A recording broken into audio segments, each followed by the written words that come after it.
You gotta rise up before you begin. You gotta dive in before you can swim.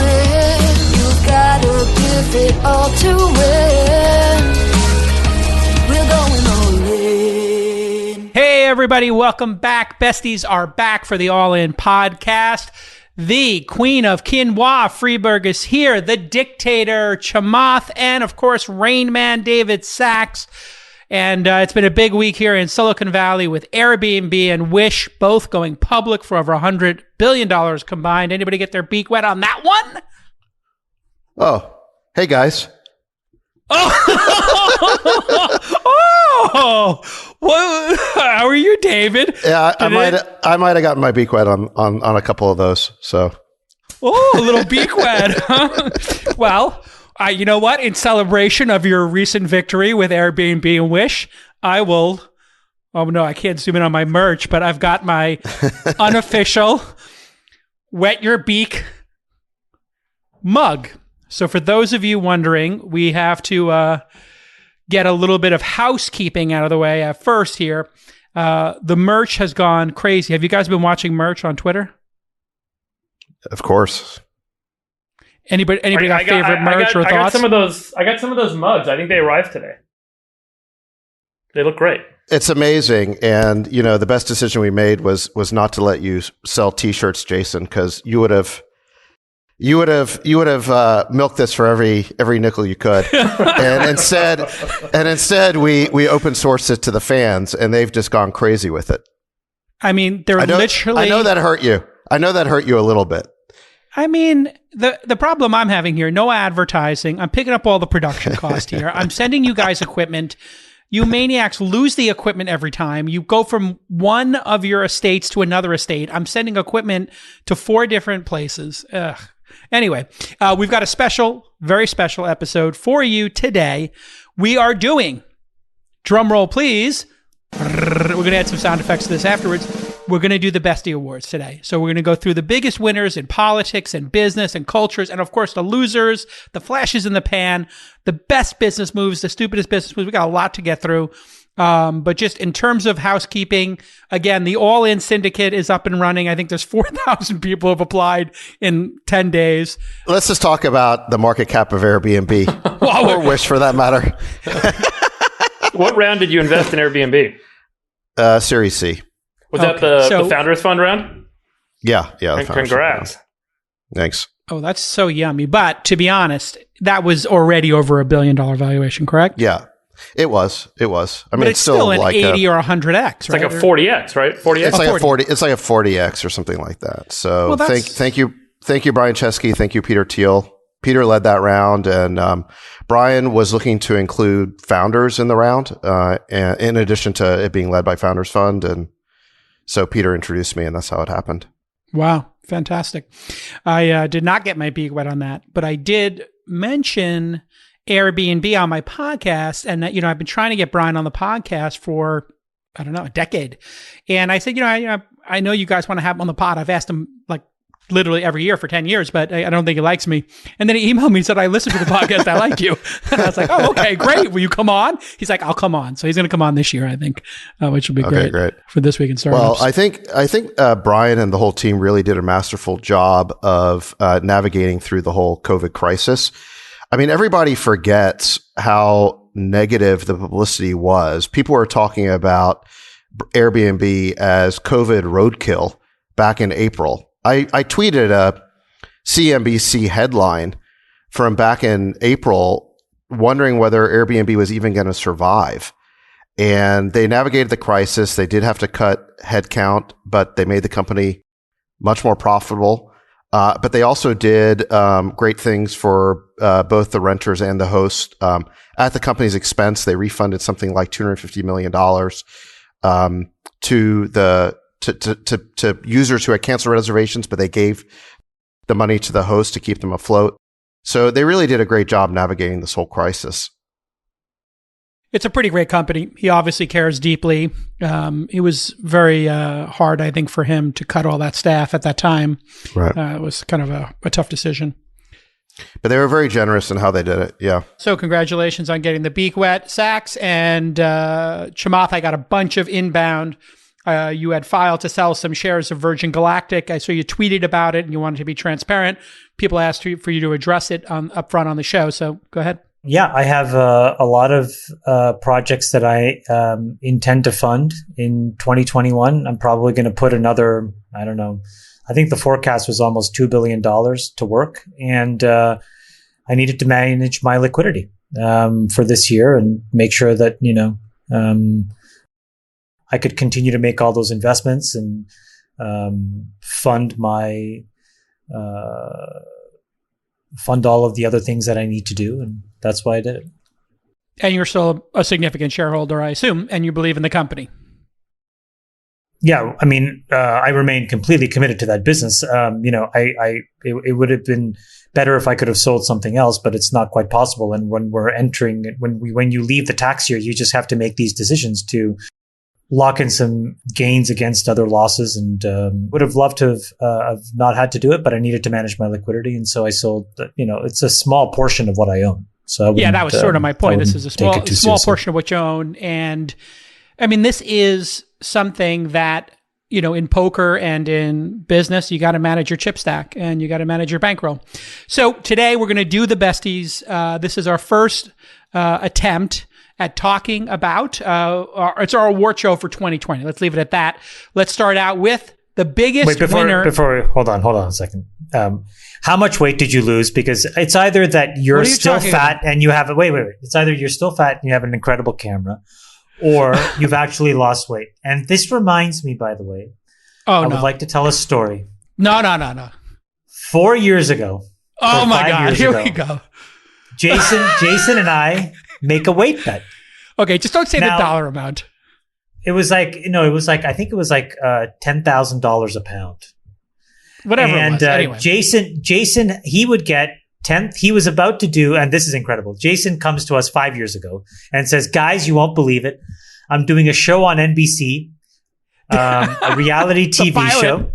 That's true. A pilot, and with with beep. Please beep that out. Okay, beep that out.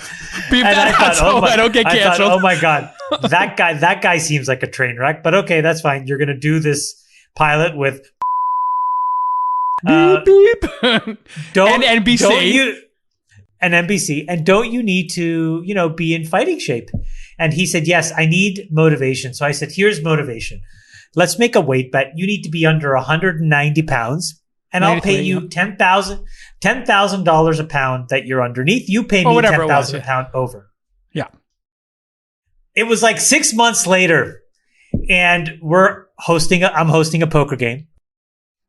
And I realized, oh my God, this is the last day of the bet. The day before. Oh, sorry. Midnight. We started the day before, and then the last day of the bet is midnight. Yes. I wait till midnight, and I jump up and I'm like, wait, bet! So I say, Jason, you got to be under 192.5 or 193 pounds. Yeah. He literally goes ashen white. And he says... More white than I am now. Okay. Because I just ate and I was maintaining my weight. He says, okay, that's fine. And he had been eating pizza, nachos. I mean, just you sandbagged me. You sandbagged me.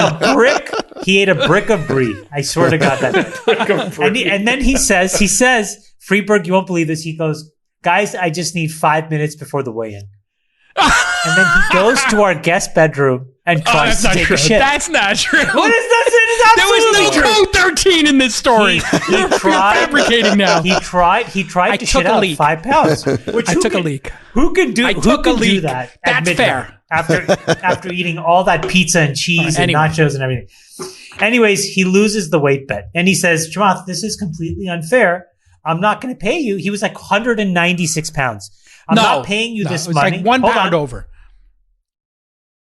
And he said, this bet is not over until midnight obviously. Yes, obviously, yes. 24 hours later. Fair enough. So I said, all right, fine, Jake, I'll fine. He goes home. He literally takes every diuretic known to man. That's not true. Come on. And then he loses. He doesn't I did go for a walk in 2 pairs of sweatpants and sweated it out. I checked in with this guy 10 times this day. He walked like 12 miles. He took 4 shits. You know, I he took every sweated it diuretic. out. Steam room, He hot bath. You Saxy. did he did a colonoscopy. He did a colonoscopy. To his credit, he lost 5 pounds by midnight, and he won I did the drop bet. it. But then I said, you know what? Because there were two different weigh-ins, we were going to go play in a poker tournament. So we went and played in the poker tournament. I said, Chamath, buy me into the poker tournament. Whatever we win, we'll chop it up if it happens. So we just made it into a friendly thing. And obviously, But we great. won Now that story is out there. And now everybody's going to be on Twitter with the code I want 13s. a T-shirt. And I hope somebody in the All-In Army does the T-shirt that just says 192.5, and we'll all know what it means, which is the weight that the 190, it was 193. 193. Which is crazy that it was 193. Anyway, here we go. Getting into the categories. Our first category is the biggest winner in politics. Biggest winner in politics. I'm going to ask you gentlemen to raise your hand if you have a strong feeling on this. I'll call on one of you. Who's got a big winner in politics? Go ahead, Chamath. Joe Biden. Joe Biden. Okay, going out on a limb there.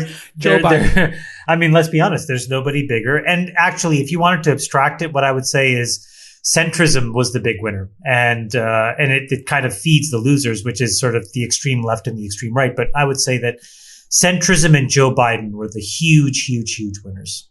Well, I'll give an orthodox pick, which is Xi Jinping, the chairman of the Chinese Communist Party.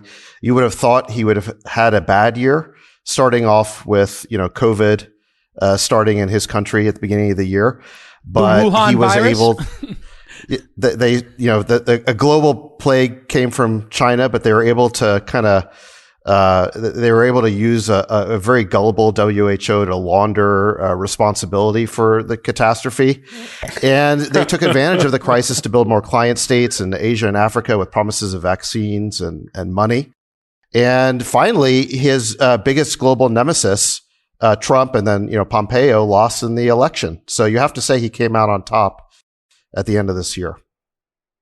Freeberg? Yeah, I have the exact same answer as Sachs. I put the Chinese Communist Party as a whole, actually, and I feel like on the world stage they're strengthened in the post-COVID world. So I had totally Kamala, agree. Yeah, because she went from the famous quote in the debates. There was a little girl in California who was bused to school. That little girl was me, where she took on Joe Biden, and then she winds up getting the VP slot, and I think she winds up actually becoming president and will be the first female president of the year in the history of the United States. And that could happen in the first term, or if Joe Biden doesn't run for a second term and they do a halfway decent job, Kamala plus Pete Buttigieg is a pretty great ticket as well. Who's the biggest loser? Who's your biggest loser, Chamath? In politics. Donald J. Biggest Trump. loser. And Okay, the obvious answer. Extreme left, the extreme left, and the extreme right. Got it. I'll agree with that, but I'd also add Nancy Pelosi, the Speaker of the House. Her impeachment of Trump at the beginning of the year went absolutely nowhere. It wasn't even an issue in the election. And her majority in the House has almost completely disappeared. She lost a dozen seats. I think I think she's down to about 4 or 5 seats as a razor thin majority in the House, and she's set to lose more in the midterm elections. I predict that she is set to not be speaker anymore in 2 years and headed for retirement.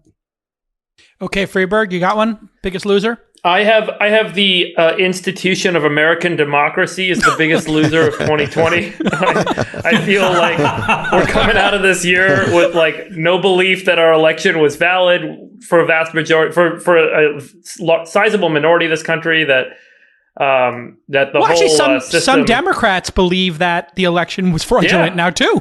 I mean, if you say something enough times, everyone believes it. So here we are coming out of this year where with a crippling lack of faith in our electoral system, and it's scary that American democracy is being fundamentally questioned by its own constituents. So I think that's the biggest loser of the year. I had 2 choices here. One of them was already said. I said the hysterical left as my runner-up.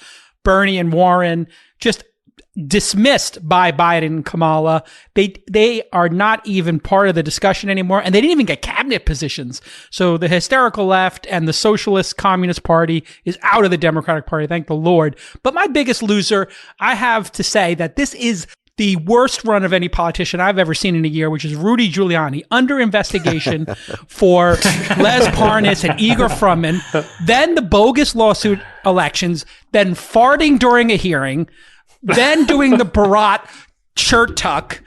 I don't know if we have feelings on if that was a tuck or if he was trying to wake up the genie.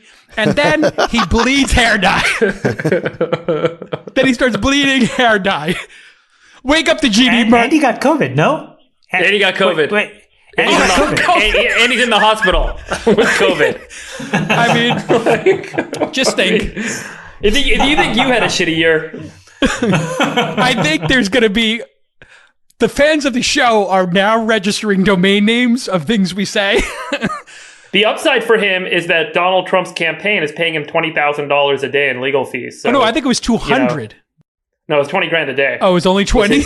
That's his going rate for making a fool of himself. I have a feeling that rate was adjusted when Rudy couldn't get the case to the Supreme Court.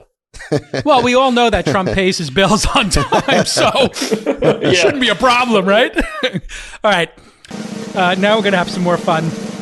Biggest winner in business. Biggest winner in business. Freeberg, you want to lead us off? You haven't led us off yet. I'll take this one. I think that the biggest winner in business this year is a company that started a few years ago called Moderna.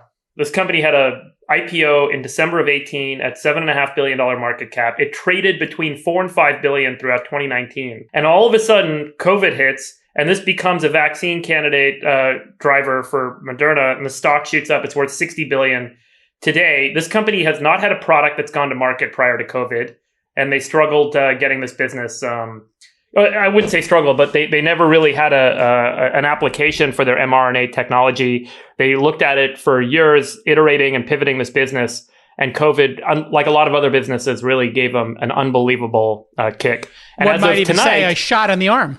A shot in the arm. And tonight they got approval from the FDA, and they're going to be shipping starting on Monday, I think. Sachs, Anyway. who you got for the biggest winner in business? We're moving at a good pace here. Elon Musk, our Okay. friend, rose to become the second richest man in the world, ahead of Bill Gates, and right on the heels of Jeff Bezos. His company Tesla had something like a 8 or 10x gain. It's over a $500 billion company. Of course, the products are awesome. It joined the S&P 500, and SpaceX is doing amazing as well. We saw the launch of Starship the other day, and I have just been mesmerized by all these unboxing videos for Starlink, which you can see on YouTube. And it is just magic that you can unbox this little satellite dish, plug it in, and you have broadband internet from space. So, I think, Elon seems to be on track to be, not only the world's richest man, but the world's first trillionaire. Wow. Big ups there to E. Chamath, what do you got for the biggest winner in business of 2020? Yeah, I have to agree with Saxipoo. Elon basically has had, over the last 10 or 15 years, an incredible amount of challenges that he's overcome. He's had an incredible amount of haters. He's probably had to deal with stuff that most of us would have broken under. And he just fought through it. And the guy just basically bended all the haters until he crushed their souls.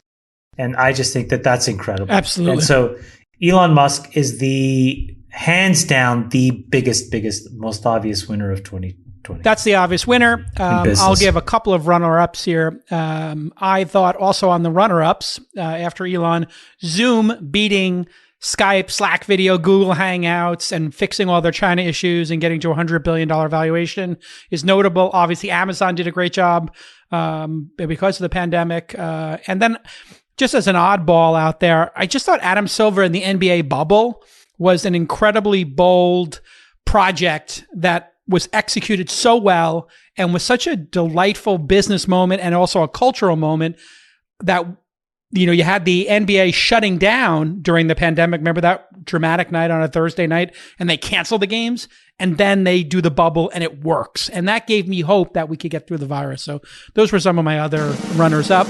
All right, the biggest loser in business in 2020. Go ahead, Chamath.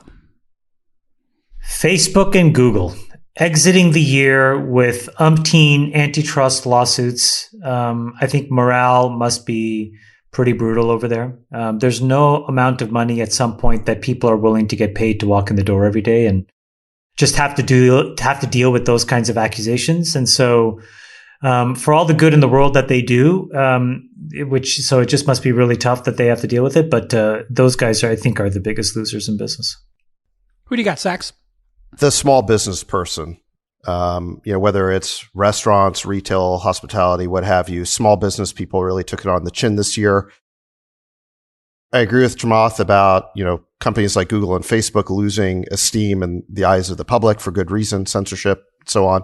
But tech still are, stocks are at all-time highs. The politicians got to keep eating at French Laundry, but it was the small business people who got absolutely decimated by these lockdowns, which don't even work. And so they are the big loser of 2020. Freeberg, who you business. got? I'm a little more vanilla than the rest of you guys. I went with AMC Entertainment Holdings. Talk about a fucked business in COVID. Restaurants, at least you can do takeout. You can't take out a movie from AMC. They're shut down all over the country. Their creditors are telling them to declare bankruptcy. It's a total shit show. You no think one's going to people go back to the movie theater. Movies? You don't think they go back? I don't think they go. I don't know what the hell AMC is going to do. What do you do with all those theaters? They're awesome. I love going to the movies, but I'm not going to the movies for at least another year. So, and it's sad because honestly, movies are a big part of my life, always have been. And it's sad to see movie theaters. They're going to come back strong. They're going to come back stronger. I think Amazon will buy one chain. I think Netflix buys the other.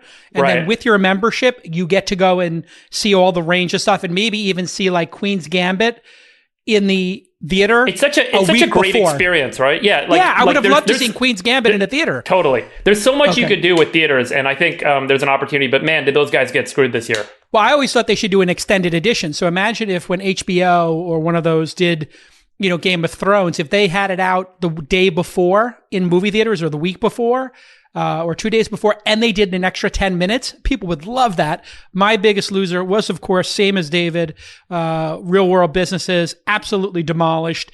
And the government, after that first stimulus, which was incredible, Trump did an amazing job of just dropping buckets of money, whether it was that PPE loans and PPE loans, whatever the PPP loans.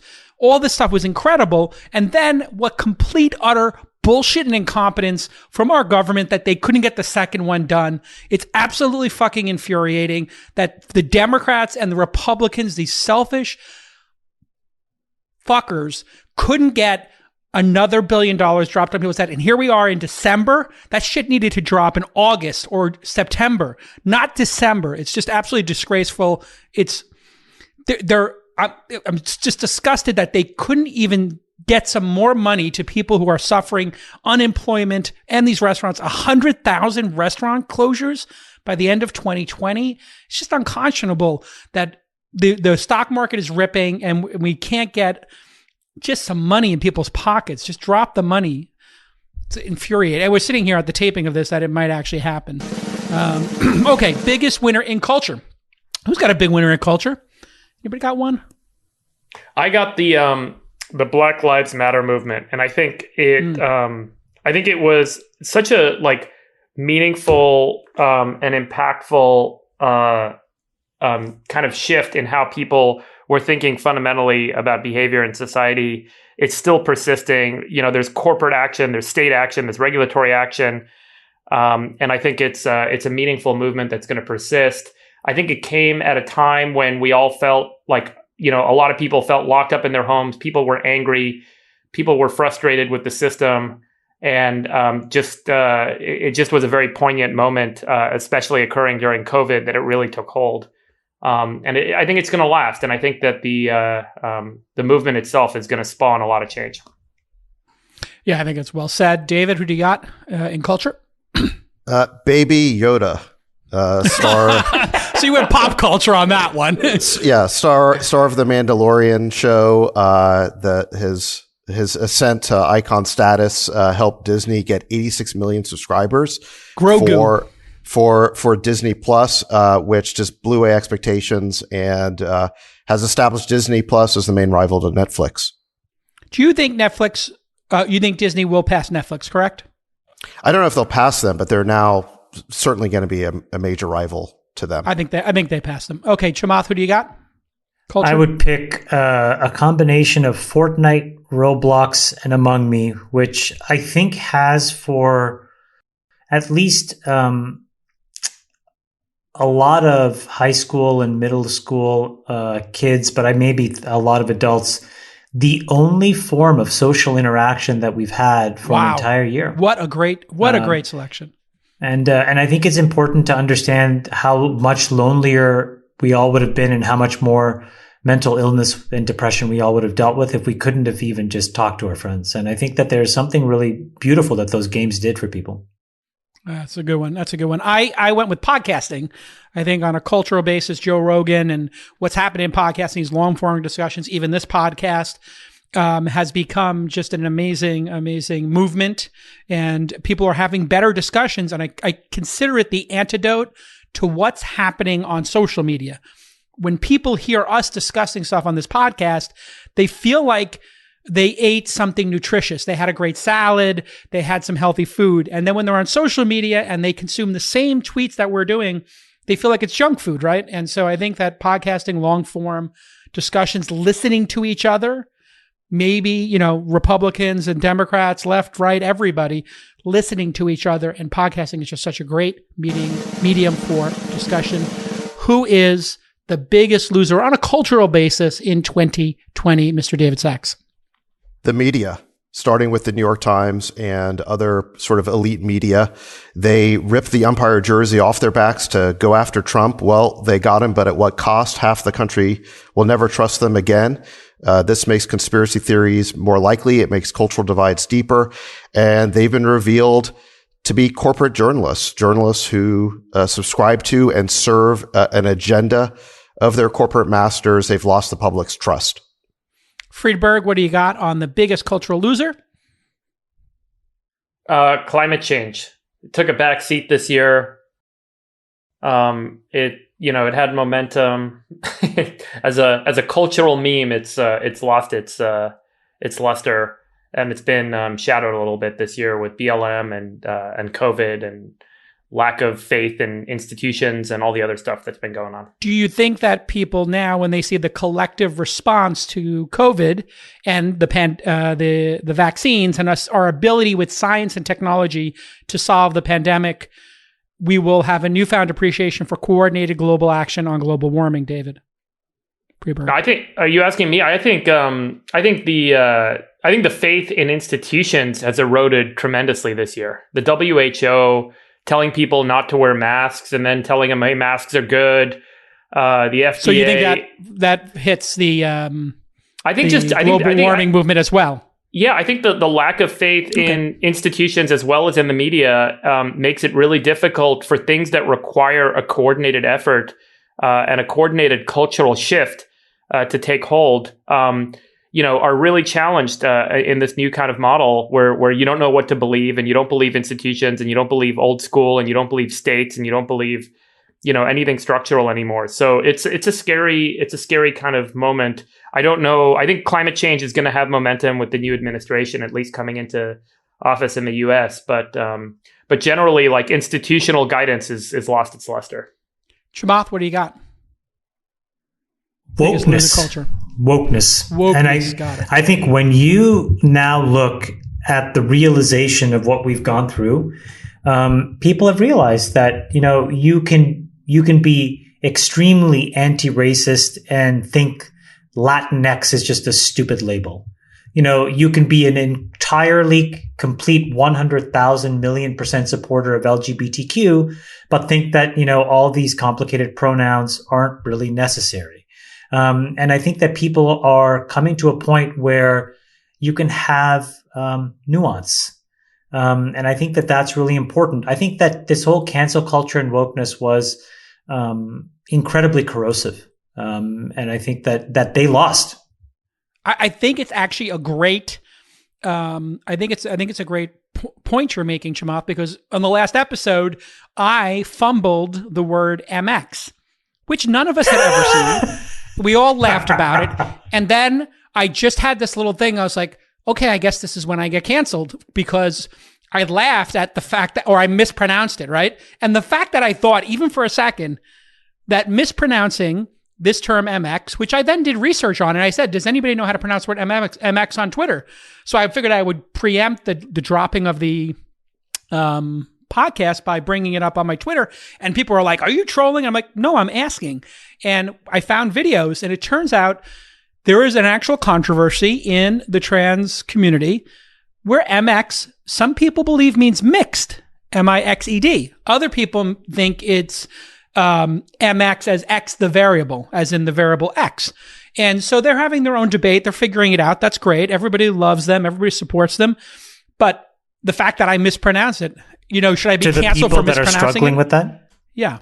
Well, Jason, can I tell those people that are struggling with whether X equals anything or X equals mixed? Just to touch upon Friedberg's point, the human race has caused 8% of all the species in the world to go extinct. And we have put another 22% of every single other species at the brink of extinction. At the same time, we have now expanded our footprint to touch 75% of the Earth's land surface. So until somebody fixes those problems, I don't actually want to know what the X stands for. Yeah. I mean, we're this idea that we're going to cancel until we put stimulus checks. Put the fucking stimulus checks into people's hands. Get these small businesses back to work. Then you can tell me what the X stands for. Yeah. Okay. My biggest loser on culture was the same exact as you, David. We're thinking similar. I have taken the red pill you gave me. I crushed it up. I've been snorting the red pill like crazy. People think I'm turning into a Republican, but I thought mainstream media and late stage journalism sacrificed objectivity specifically to get subscriptions, and they used the anti-Trump feelings and they worked them and got the ratings from them, and they literally used that. New York Times is the best example. I think the work you guys use for best example is canonical of like using their anti-Trump feelings to get people to take out their wallets and subscribe. Everybody realizes it. They drove out Bari Weiss. They drove out their editor of the page for making people feel unsafe with their words. And then New York Magazine drove out Andrew Sullivan. And then Glenn Greenwald leaves his publication. I mean, anybody who dissents inside of one of these publications, they canceled them inside of a publication for an opinion on an opinion page. It's crazy. Okay, let's keep everything moving here. Biggest turnaround I guess this is biggest turnaround anything, but I did business. I'll lead off with mine. My best turnaround was Airbnb. They laid off 25% of the company in July, 1,900 of 7,500 employees. They cut their marketing budget by $800 million. And then they IPO 5 months later. And they had raised $1 billion at an $18 billion valuation, according to PitchBook, and now worth $88 billion a week after the IPO. That is a turnaround of all turnarounds. David, who did you have? This is where I had Joe Biden. He finished fourth in Iowa, fifth in New Hampshire. No candidate has ever bombed that badly in the first two contests and gone on to win the nomination. Biden roared back in South Carolina and then won big on Super Tuesday and wrapped up the party nomination by March. Biggest political comeback ever. Who do you got, Freeberg? I got Airbnb as well. I mean, and here's one of the craziest stats. They're sitting there in Q1 with a great business. Revenue dropped 67% in Q2. Oof. Can you just imagine the experience of 67% of your revenue going away in one quarter? Cash burn skyrockets, and just having to respond quickly and still maintain integrity with your customers and your employees as a leadership team. I mean, it was an incredible leadership demonstration. It's a 5-alarm fire, right? I mean, it's literally you got to get everybody out of the building. Here we go. I agree with that. I agree with that. I agree with that. Sachs is wearing his beak. Yeah. Who do you got, Chamath? I'm curious. Who is your best turnaround? Censorship. Censorship existed in draconian and the dark ages of our journey as a country and in the world, and it came roaring back this year. The amount of people that have been muzzled, stifled, the amount of fact and science that literally just gets judged willy-nilly by our distribution points like Facebook and Twitter and Medium. It's really scary. So censorship made a roaring comeback in 2020. I like it. I like it a lot. Okay, now we go on to the biggest flash in the pan. You can interpret this any way you like. What do you got, Saxy Poo? Rain The Man. WHO. The WHO. Nobody knew who. The World Health Organization. Nobody knew what the WHO was before this year. Then they have become, somehow this global authority on COVID, despite getting everything wrong. They initially said that we didn't need to wear masks. They didn't update that until June 5th. This was about 10 weeks after my blog saying that, masks were a good idea. They got the method of transmission wrong. They were saying that transmission mainly occurred through fomites, which is contagious surfaces instead of respiratory particles. They initially said that lockdowns worked. Then they modified their policy on that because of its impact to marginal groups. And so the WHO has just gotten everything wrong this year. And despite that fact, you now have, to Chamath's point, Google, YouTube, and even sites like LinkedIn or Nextdoor are now censoring people's statements if they contradict the WHO, apparently without irony, because nobody has contradicted the WHO more than the WHO itself. I look forward to next year when nobody cares about the WHO anymore. Great. Friedberg, what do you got? Flash in the pan. I put hydroxychloroquine. Do you guys remember hydroxychloroquine? Yeah, that was good. Good pull. It was gonna save the world for a minute or two, and then here we are, and so I'm just gonna leave it at that. Yeah. Okay. Yeah, Everybody go ahead. knows. You may have heard of hydrochloroquine. Okay. Miracle. Some people say it's a miracle. I took it. It's great. Chamath, what do you got? It's We're flashing actually the pan. it's actually quite related to this, and I thought that she was marvelous, but I do think she will disappear off the scene, which is Sarah Cooper, which basically in the last month of the campaign, kind of just disappeared, and now is I don't think anybody knows who Sarah Cooper is, and probably in a year from now won't. But for those dark months of the pandemic, her mockery of Trump was some of the funniest stuff on Twitter that I'd ever seen. Oh, Sarah Cooper's amazing. Yeah, she got a Netflix, and I don't think she'll be a flash in the pan. I think she'll come back. I would have loved to pick who was the press secretary for with the Southern accent for Trump, Sachs. Sarah Huckabee Sanders? Yeah, Huckabee. But I think she was gone by 2020, so I can't pick her, but she was amazing at defending Trump. She's like, you all are dumb and Trump is smart and he has 150 IQ and he owns Mar-a-Lago and he has a jet and his jet's bigger than your jet and you are the fake news media. And I don't care what you say. American public don't know what you say. And Trump is amazing in bed. He was banging porn stars when y'all were jerking. I mean, she would defend him. That's who I want as my PR person. She defended him for all time. My biggest flash in the plan, though, I don't think you need a PR person. Yeah. I don't need a PR person. We got this podcast now. We don't need the press or PR. We just go right to the audience. Nikola trading at $34 billion. They took your precious SPACs, Chamath, and they perverted it with a dipshit, Milton, who was on my podcast and couldn't answer basic questions. It's now worth $6 billion. I predict it will be worth 60 cents. I kid you not. This company will go to zero, is my prediction. If you are buying companies, and I made Jason's rule based you were on going to this. scare all founder CEOs are going to avoid coming on your podcast now. No. I'm Brutal. delightful. But for this kid, Yeah. he's under investigation. Your company is worth nothing. Yeah. You're weakless. You're worthless. No, he's under yeah. investigation. The thing's a disaster. They're obviously riding on Elon's coattails. He couldn't make a decision if it was hydrogen-powered cars or electric trucks or whatever. And the company's in chaos. And I made a rule, which is if a company has not released their product and it's worth over $1 billion, be careful because it could be a fraud or it could be a disaster. That's my biggest flash in the pan, Nicola. Biggest breakthrough? Friedberg, you want to start us off on this one? I have an idea. I think I know what you're going to say. I'm going to say AlphaFold, that we talked about in the last podcast. I think AlphaFold feels to me like what ARPANET was, which was the origins of the internet, back when it was first installed, and no one really kind of grappled with the ramifications of what would emerge. And I think, once we have the ability to design proteins to do things, a lot's going to change in the world of medicine and human health and longevity and the kind of environment, and it's going to be pretty powerful. So I'm excited about AlphaFold creating a foundation for humanity's ability to do those things. Chamath, what do you got? 100% AlphaFold. There's not a close second, to be honest. Okay, Sachs.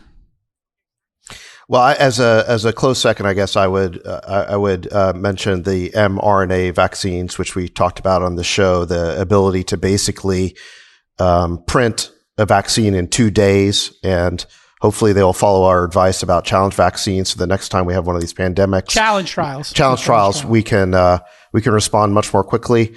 And then just quickly in politics, I thought the biggest breakthrough was Pete Buttigieg. He made the unlikely leap from mayor of South Bend, Indiana, to being the first credible openly gay candidate for president.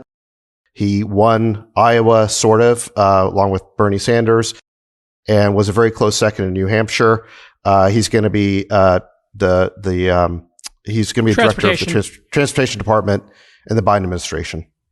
By the way, Sachs, I want to just point something out on sorry, Jake Al, but the mRNA vaccine technology has been around for like 15 years. And regulatory barriers and regulatory constraints have largely kept this stuff from coming to market. And it's interesting how, in a year where we have this pandemic emergency, we can take this technology that has been around and has been available to us for so long, and suddenly, all the regulatory barriers get dropped and things come to market that change the world. I think it's a great highlight of like what's possible when some regulatory constraints are diminished a little bit and technology is really allowed to flourish and see the light of day. We all act so surprised that this technology works, but it's been here for a while. It's pretty astounding that it hasn't worked or hasn't been allowed to work in the past. In a previous episode, just an observation Freeberg, I think is worth it. Yeah, I think it's a really valid one because it wasn't a breakthrough that occurred this year. The breakthrough was they broke through the regulations. You said you wanted to wait and see some people get the vaccines first. And then that led to some accounts on the Twitter saying, "Are you still anti-vaccination?" And I had to correct them. You've never said you were anti-vaccination. To be clear, you said you might want to wait. I'm not anti-vax, not at all. No, You said you wanted to wait. Yes. No. I think my point is, I think a lot of people are going to latch on. Sorry, let me just be really clear. I think a lot of people are going to latch on to the small number of cases that are going to be amplified of people having adverse reactions to this, new technology vaccine. In Alaska the other day, like 2 days ago, there was a nurse who got the vaccine and she had a really bad anaphylactic reaction to it. She had to be given epinephrine twice to survive.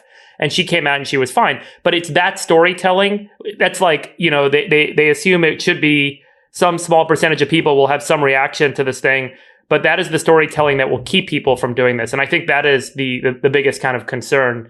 And that's why you've got guys like Mike Pence doing the vaccine tomorrow. He's going to do it on live TV, and celebrities like Ian McKellen doing it. They're trying to kind of create a little bit of faith around this. Are we going to see Mike Pence's naked shoulder and bicep on television? They're going to blur it out. They're going to pixelate it because mom doesn't want to see that. That's not allowed. Is mother going to be beside him? That's his wife. They'll pixelate it. He calls his wife mother. Actually, mother's going to give it to him because if a woman doctor gave it to him, it would be kind of like cheating because she stuck something in him, and it's just not right. Okay. I can't wait to take it. If anybody doesn't want their vaccine, I will take it because I'm losing my mind in quarantine. I mean, for the love of God. Smartest business move. Chamath. I think 2020 was the year of the SPAC. I think that it is. It's an incredibly. It's done something really, really, really important in the capital markets. So that. Can you give Chamath his Bestie Award now, JKL? Yes, accepting his Bestie Award given to him by himself. Would you like an acceptance speech? I would like to thank me. Move. I would like to thank me. The smartest business move, me. Sachs, what was your smartest business move? or the smartest business move in business. Well, I'd like to thank Chamath for the SPAC thing too, because I was in Open Door and I was in Porch, and both of them are SPACing this year. So, I'm in Desktop Metal. I'm going to go. We have to agree. Chamath is the best in business. You've wet all of our beaks. So. Yeah, I mean, actually, if you think about it, I've done 6 deals this year. Are we still talking about me? Or okay, stop. We have to play the music, the walk-off music on the Oscars. Da, da, da, da, da, da, da. Oh my God! Accepting his second bestie is Chamath. I wish he's been nominated 3 times, but this is the only bestie he's won. I really wanted to be in that reality show with you and. Oh, beep, beep, and beep, beep. I mean, talk about dodging a bullet. We went with this trailer to the top 5 studios. They all wanted it. In the room, NBC says, we'll take it. In the room, the head of NBC says, we'll take it. We tape the pilot, and then beeps, whole career life blows up. And thank the Lord that show didn't get on TV, because it would have been executive produced by beep. And yeah, that would have been bad. So no reality TV for me. I had another smart business move I just wanted to point out, which was Salesforce buying Slack. I think it's brilliant for them. I think they're going to look back on the 10% they paid of their capital for Slack. And I think Slack will be more important than Salesforce ultimately in business. It's a I think it'll be the most important brand there. What a crown jewel. What a great move by Benioff and Brett Taylor. And I just think what a great asset. Totally. Will it be better for them than YouTube is for Google or Instagram is for Facebook? I think it's on that level. Actually, I think it's of that order of magnitude where the importance of those assets to those companies, Slack will be to Salesforce. Cost 20 times, 30 times as much though. So less upside, but less upside, but in terms of like lock-in and value and, the prevention of churn over time, I think it's going to be huge. I mean, it could be at some point the company is Slack, Salesforce. Like Slack will be the preeminent brand there. David, did you go for this? For smartest business move? I agree. I agree with both the ones you've already done. Okay. I'm gonna rattle one off real quick. I think people miss this, but at the bottom of the market, Silver Lake did this massive debt deal into Airbnb, which, if you'll remember, is reminiscent to me of Warren Buffett, giving $5 billion to Swiss Re and Goldman Sachs, and he earned a 12% coupon and got warrants in both those companies. And it just paid a tremendous return for him. Silver Lake swooped into Airbnb in April, gave him a 12% debt deal for $1 billion, and they got warrants. That the warrants today are worth about $1.4 billion. And this debt is probably worth 3 times what they put in. So in like 6 months, these guys have basically turned $1 billion of debt into $4 billion of value. It was an incredible deal, incredibly gutsy. If you think about what we were all feeling in early April about the market and where the world was headed, we had no fucking clue. For these guys to swoop in and do that, I thought was super impressive. The other one, I had a couple on this because I want to rattle these off. The other one was Bill Ackman bought a fucking S&P put for $27 million that he sold for $2.6 billion. Yeah, he bought credit default insurance on a whole strip of credit default insurance of debt. Yeah.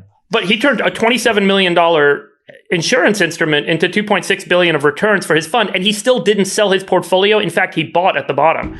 And I mean, the foresight this guy had going into the down market ahead of March, he saw that the market was going to tank because of COVID. He made a bet on it. It was a tiny bet for him, but man, to turn 27 million into 2.6 billion in like 60 days or 90 days, unbelievable. And then he bought stock in his companies at the bottom. What a gutsy investor.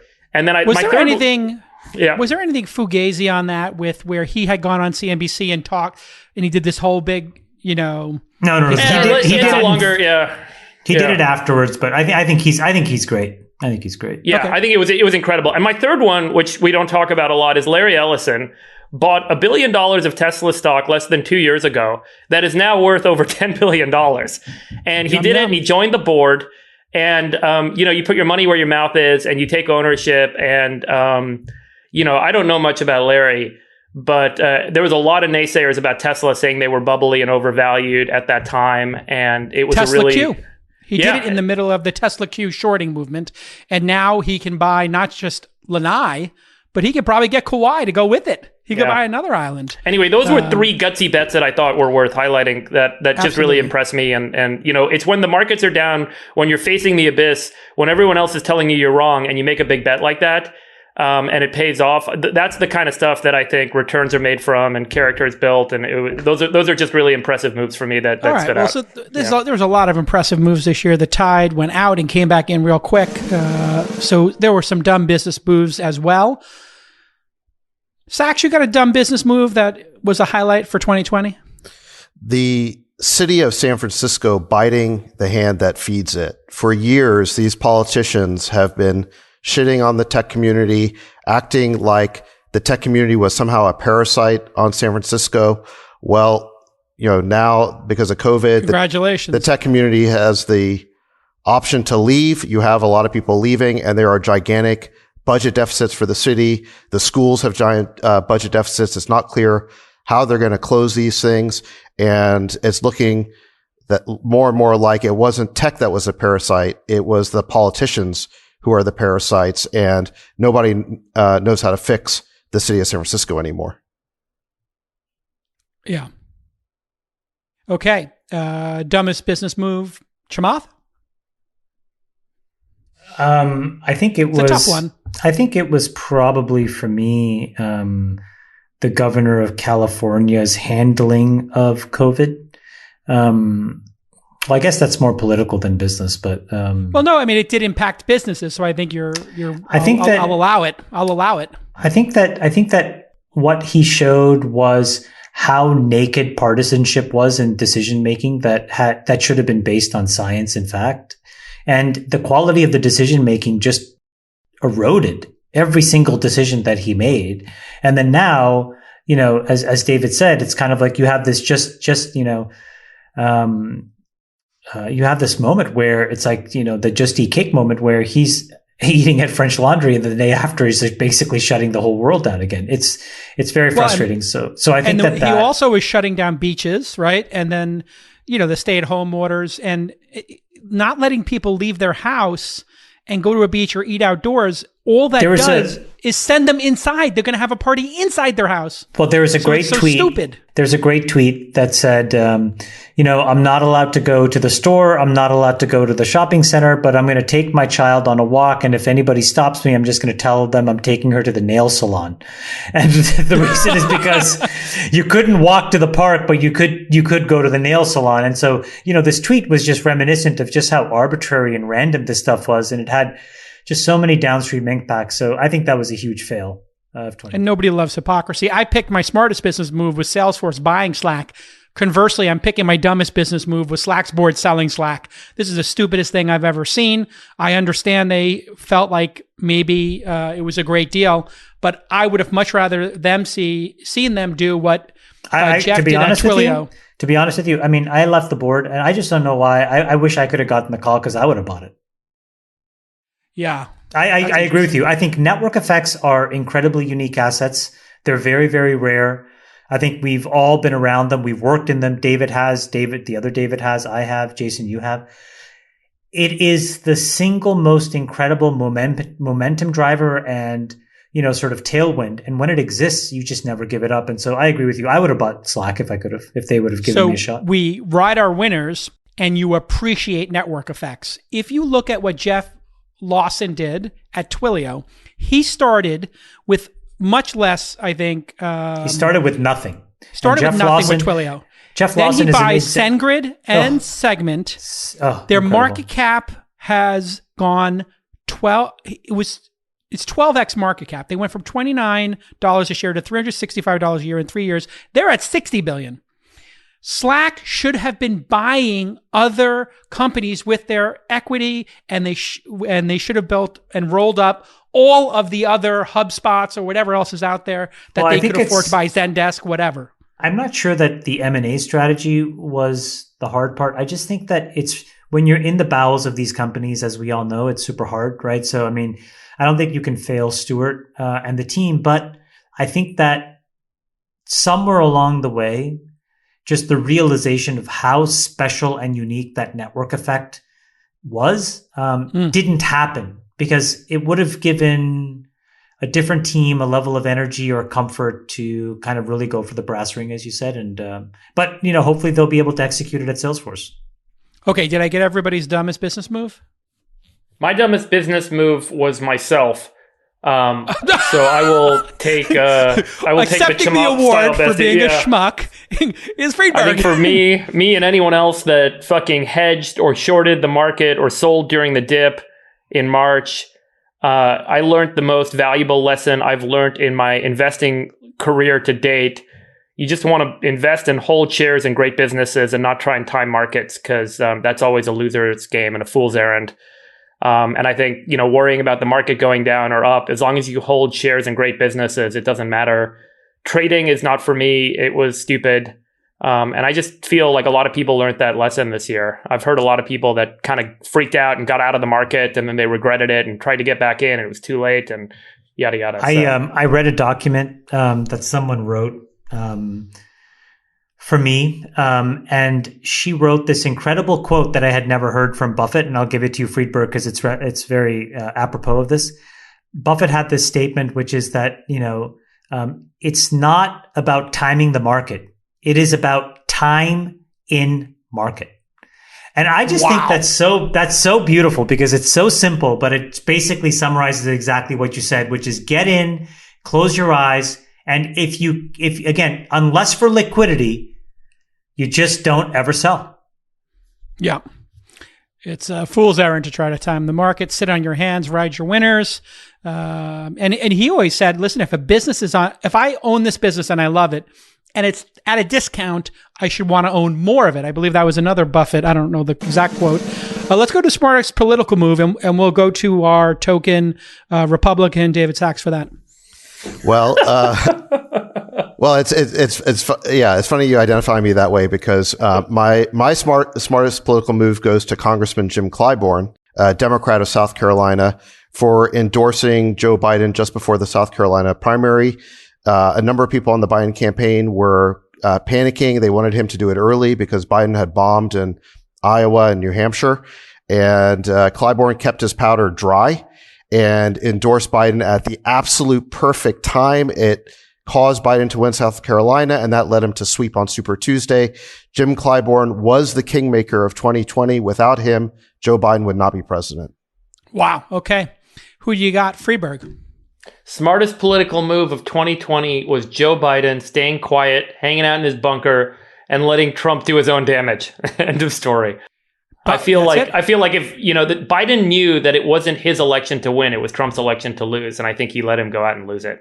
And that to me was smart advice and smart action. Sometimes the best action is inaction. He just slow played aces. He hit his set. He just checked, and he watched him fire. Who do you got, Chamath? Smartest political move. Smartest political move, which you will not see until 2022 or 23, but laid the groundwork this year, and I thought it was brilliantly done, was Nikki Haley, who I think will be the Republican nominee for president in 2024. Nice. And she did an unbelievable job of tricking Trump to believe that he was her supporter, then getting distribution, and then basically subtly telling everybody that she thought that he was an idiot. And I thought that she was brilliant in. So she didn't look like a rat leaving the ship. She looked like, a rebel or something getting off the ship. I think if you want to find somebody to consolidate center-right politics in 2024, my money would be on Nikki Haley. All right. I went with the smartest political move. I also went for the long game. Pete Buttigieg going on Fox recently. I think he did obviously a masterful job. You had that, Sachs, earlier. But he started going on Fox and basically being really spicy with them and supporting the hell out of Biden. And then he gets himself this Secretary of Transportation. And I think he's set up to either be the VP or the presidential candidate in the future. And I think he's going to be one of the bright stars. I also would, I think Andrew Yang, nothing happened for him this year, really. I don't know. But I felt like he also is, my understanding is he's going to run for mayor of New York. That was another amazing political winner in all of this.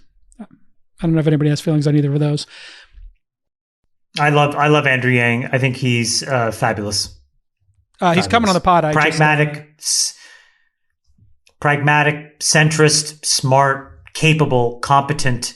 Good listener. He attracts a plurality of people. Yeah. Temperament. Yeah, and I think he's spoken out against cancel culture.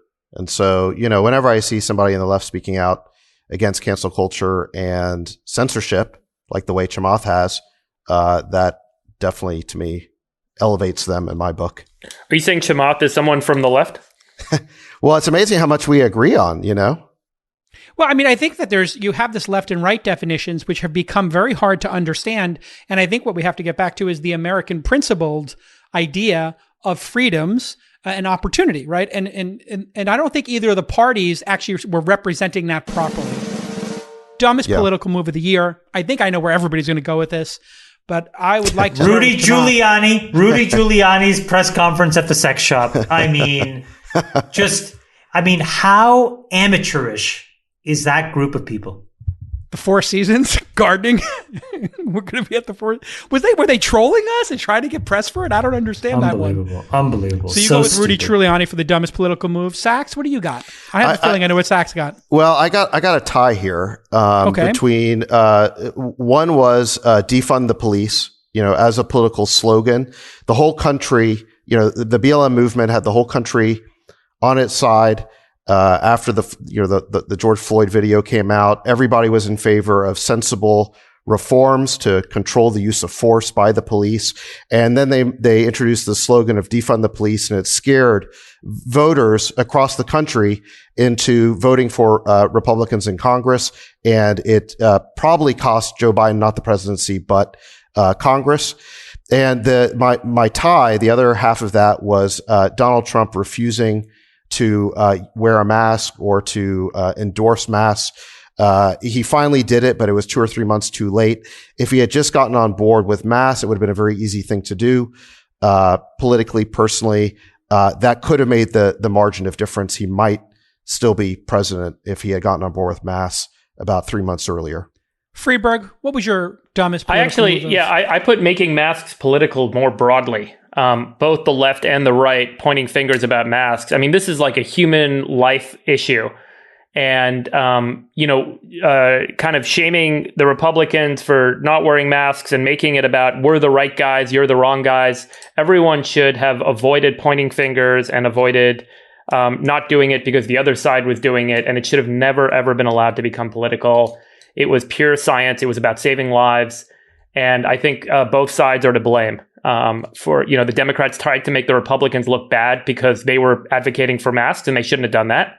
And the Republicans should not have tried to avoid wearing masks because the Democrats were telling them to wear masks. And it was just a total cluster. Really sad and, could have made a big difference for thousands of lives.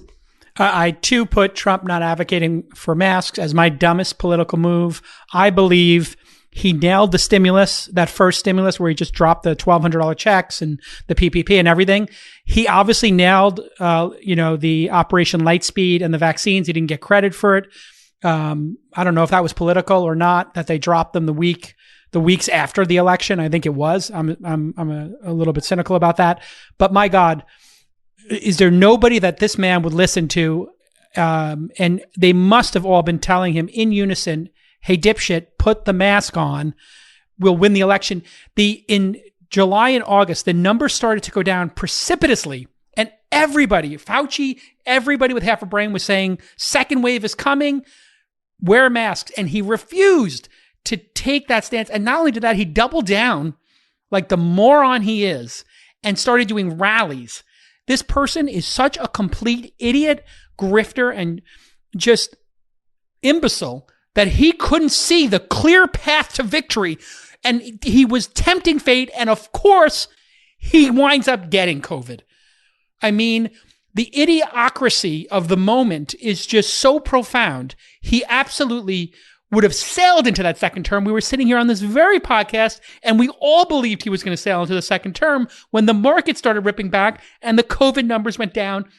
And because of the stupidity of not wearing masks, thank God we got him out. But to the families who lost loved ones, he's a murderer, period. We're moving on. Best political theater. besides what I just said. Trump inhaling COVID into his body and then taking the polyclonal antibodies to heal himself and show the American population that it's just not that bad. It was the best stunt, the best theater I've seen, and I don't know what the hell else could have beaten it this year. I mean, the guy when he went to the balcony, when he went to the balcony and could barely breathe. Out, he buckled himself in. He buttoned up his jacket. He stared out, the lights in his face. He was glowing. He had the antibodies rushing through his body. He was healing his body. He was on speed, man. Come on. Yeah. I thought the best so political theater was when the Democratic leadership did like the Colin Kaepernick one knee in kente cloths in the rotunda of the Congress. Oh my Lord. Can somebody, Nick, can you just throw the picture of that up there? I mean, half of them are so old they couldn't get down on one who picked knee. them back up? They all hit their life alert. They got the life alert. I'm falling. I can't get up. Like 20 life alerts have never gone off in the same room. But the kente cloths were just so over the top. Like, you didn't need the kente cloths. They really were kente cloths. Oh my Lord. Oh Lord. So funny. All right. My best political theater I'm crying. I'm laughing so much. My best political theater is I don't know who this congresswoman is, but I am falling in love with her. Her name is Katie Porter. Oh my God. She takes out a whiteboard and she's fabulous. No, she's so fabulous. great. She owns people with that whiteboard. It's the greatest. She basically does math. And people are just, I mean, she's done this now 2 or 3 times where she just takes people down, and she did it to Mnuchin. Like, she was like, is today Tuesday? And he's like, today's Tuesday. She's like, can you tell me if today's Tuesday? And she just destroys people. I've just never seen anything like it. And she's awesome. So best political theater for me. I don't know. David, did we get yours? Well, yeah. I mean, so I thought the French Laundry photos, all these politicians violating their own lockdown policies was some pretty good theater. Theater. Yeah.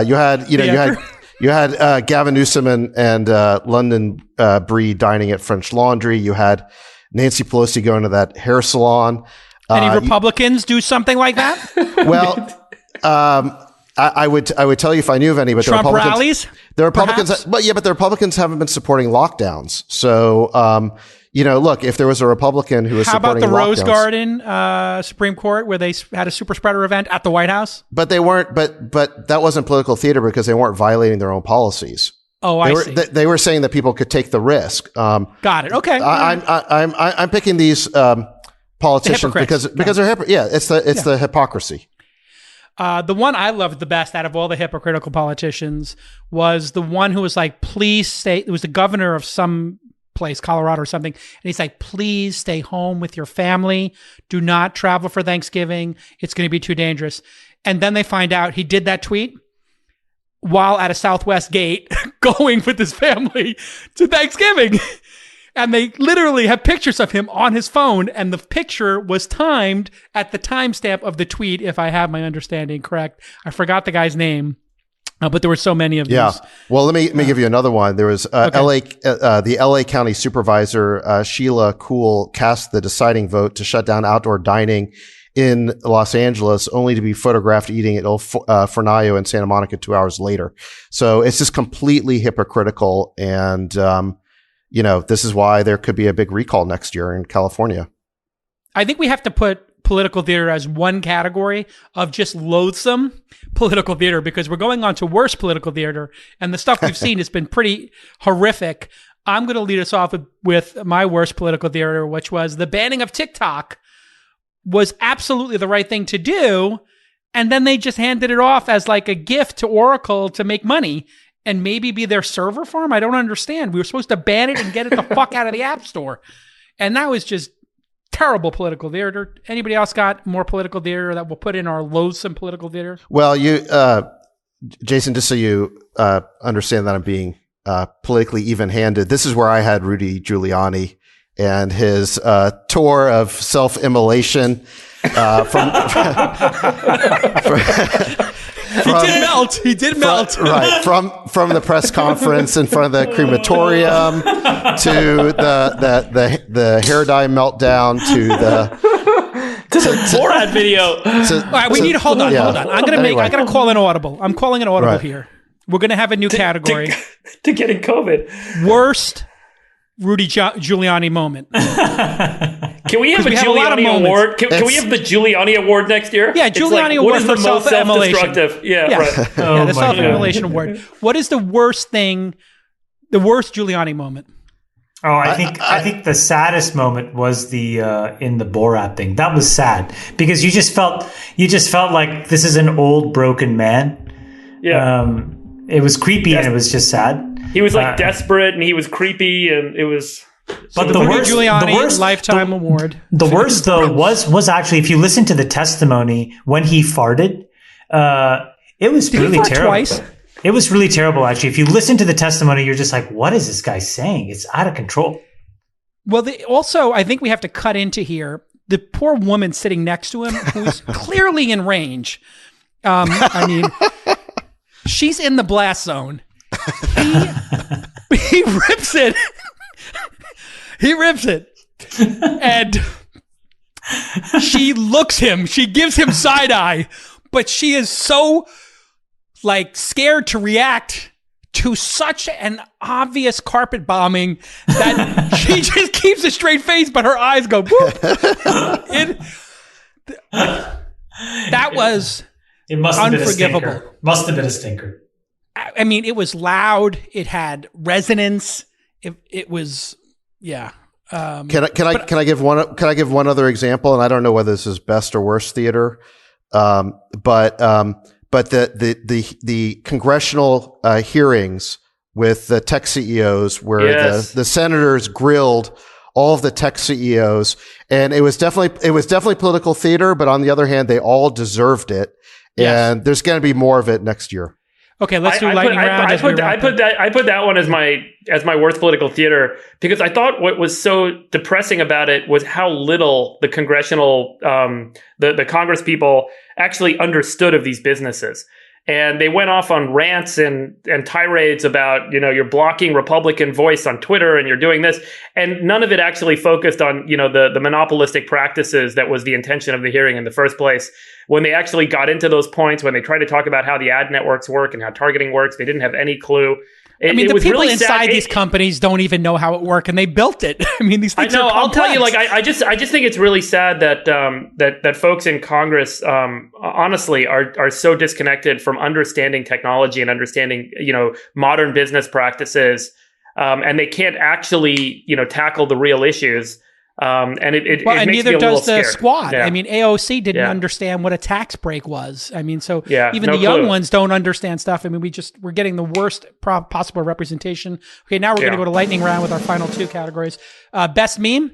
For me, it was the funeral dancers, followed up by Michael Jordan. I took that personally, and I, of course, loved Chamath's mix-up that one of you maniac all-in Army members made. Who do you got who got best memes? Any got a best meme? Tubin. Oh, Tubin. Yeah, Forever, that's it. Forever a cautionary tale about what not to do on a Zoom call. Yes. Yes, that would be arguably in political theater. Let's say no. Anybody else got a meme? Best or worst? I like the funeral dancers, but funeral dancers are pretty great. Yeah. David, anything for you? I just want to say to everybody that's listening, I really hope that you guys have an incredible holiday and we can put this year behind us. And I hope for all of you guys that have gone through hard times, just know that, hopefully you got some friends to talk to and family to see and talk to. And we love you. And we really appreciate that you take the time to listen. And guys, I just want to say to you guys, I love you guys with all my heart. Thank you for helping me get through a very difficult year. Back at you, and I was very touched by the birthday present you sent me last week. That was just. You want to tell them what you got? You want to tell them what you got, big boy? I mean, listen, I don't want to.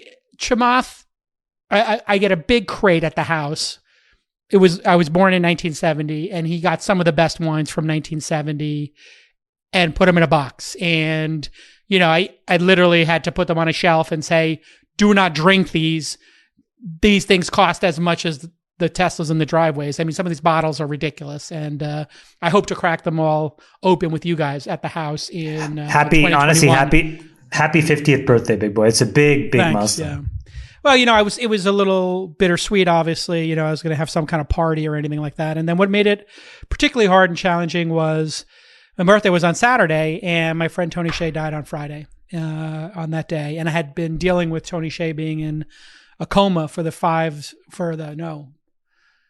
10 days before that. And then I found out that afternoon that they tragically had to pull the plug, or I assume that's what happened. I shouldn't say that. I don't want to speak out of turn, but this has been a shitty year, and I really hope that anybody out there who is suffering from mental illness or struggling in any way, call a friend. And I think the reason this podcast has resonated with so many people, and I hear this from people when they listen to the pod, is our friendship. And they hear us talk, and they hear us laugh, and they hear us joke, and the value of friendship and the love and the joy. And people just can't believe when Chamath says, and men say to each other, they love each other.